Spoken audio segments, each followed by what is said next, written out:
I have a question. What's the difference between the U.S. debt and the debt that African nations own?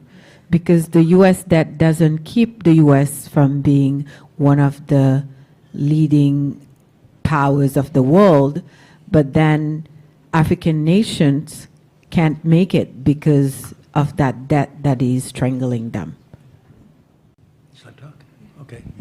The first question is a very important question. What makes African and third world debt different from the American debt? Number one, America is never going to pay its debts. It doesn't have to. Its debts are in its own currency. We can simply print it. The African debt is not in its currency. The African debt is in US dollars.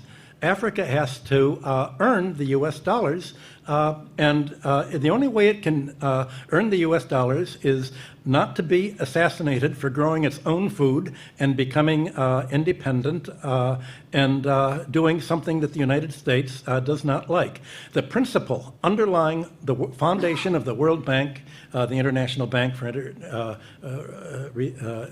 IBRD, research, the World Bank, is that no country should grow its own food. Africa and the third world should only grow export crops.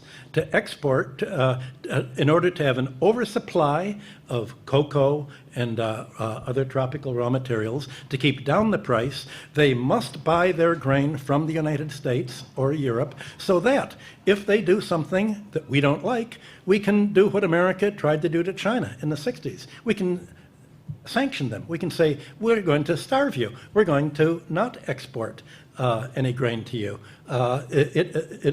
So owing their foreign debt in dollars means that they have to somehow sell something that the United States wants, not what they want.